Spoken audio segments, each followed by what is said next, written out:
Because she was so life was for rejection. Because people laughed, and she received. Because she was forced to get married. You must get married to this. So in life, even his children, Jacob denied them.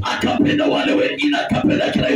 loved the King Yusuf, and this one denied. Because Leah said, what the family wants, what you have is what you receive.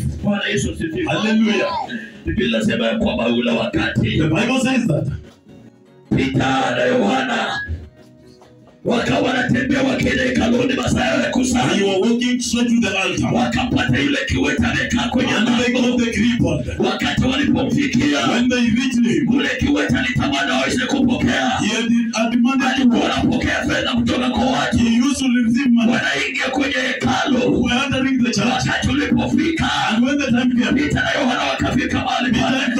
Yule mtu akaanza kuangalia. He started seeing. Akawa naomba kutoka kwao. He was begging for God. And the Bible says, Peter said, hatuna chochote, we have nothing, lakini kila ambacho niko nacho ninakupatia leo kwa jina la Yesu. Baba utembee. Alipokea kila ambacho Peter alikuwa nacho, na leo hii pia nimesimama hapa kama kuhani na kutangazia leo, pokea kila ambacho Bwana amekusudia ajili ya maisha yako. Watu wengi, so many people, wanatamani kupokea labda wanataka. They demand what they deserve. Nataka nikuchallenge leo hii. I want to challenge you today. Usipokee kila ambacho unakitaka. Don't receive what you want. Pokea kila ambacho Mungu anakitaka. Receive what God wants you to have. Pokea kile Mungu anakitaka. And so when you receive what God wants, kutosha katika maisha yako. It will be enough unto your life. Lakini kila ambacho wewe unataka. But what you also unawezekana ni tamaa ya moyo. It might not work for you. Watu wangu wanatamani. So many people want. Lakini hawapokei. But they don't receive. Maana wanatamani, wako na tamaa. They are demand. Bwana Yesu asifiwe. Hallelujah. Mungu utapokea kila ambacho Mungu anakitaka katika maisha. Once you receive what God wants upon your life, hakika utaona Mungu katika maisha yako. You will see God in your life. Nasema kuhusu ya kwamba kila ambacho uko nacho. I'm speaking about of what you have. Toa. Give. Na utaona mkono wa Bwana. And you see the hand of God. Wakati Peter na Yohana walipotoa. And some people John as they were giving. Ndio kwamba yule mtu aliweza kusimama. Bible tells me that the person is akatembea and walk. Akawafuata mpaka hekaluni. Follow them to church. Akimsifu Mungu. He was praising God who is living. Bwana Yesu asifiwe. Hallelujah. Maandiko haya ni wachache watakaoelewa. This word is a few who can understand. Si wote watakaelewa mambo haya. They are not all that gonna get it. Maana Mungu anatafuta yule mtu ambaye God is looking for us katika roho na kweli. Worships in truth and spirit. If you are according you cannot utaona ni mambo ya kawaida. You will just get it as normal. Nikipatiana nitakula ndege. It's like if nikipatiana na mimi ni nyumba will I be left in the like lakini aliye ndani ya roho anaelewa yale ambayo inaongea. Unapotoa na wewe wako wote yale yanatendeka.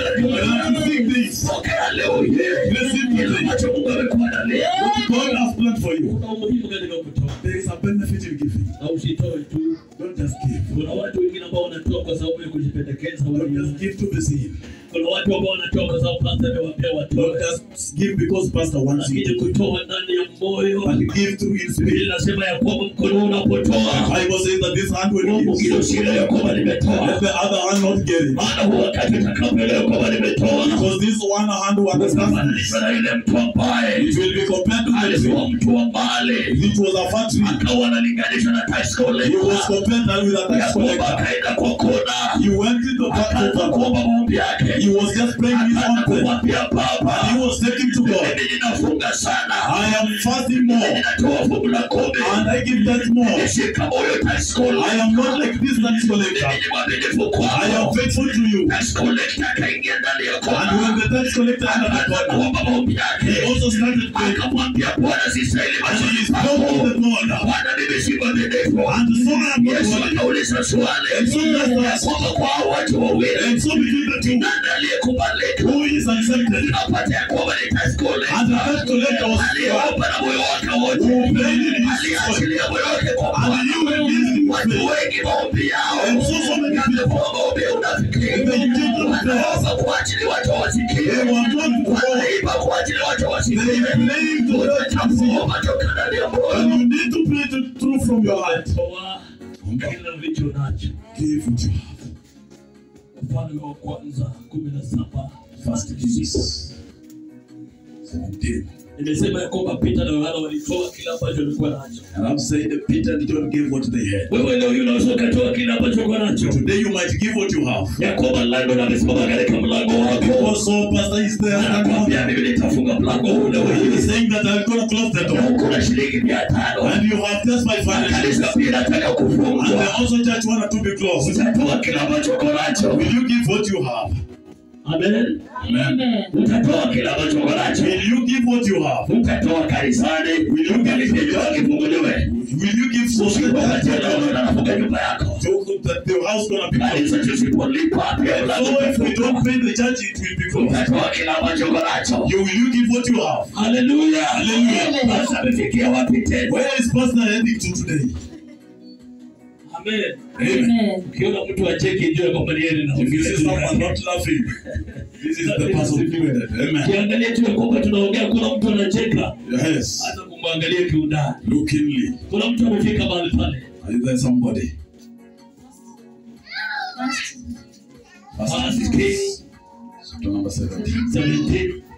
17 kuanzia 8:16. Nitasoma kwa uwezo wa Bwana. Wafalme wa kwanza 17:8 inasema, neno la Bwana likamjia kusema, ondoka uende Sarepta. Huyu ni mtumishi wa Mungu. This is a servant of God. Si ya kwamba ameondoka mwenyewe. It is not that he left his Bwana amekuambia kwamba mambo haya kama unayachukua That's kweli, why I'm saying that if you talk this point, hautaweza kuelewa ya you mambo ya will Mungu. miss to understand what is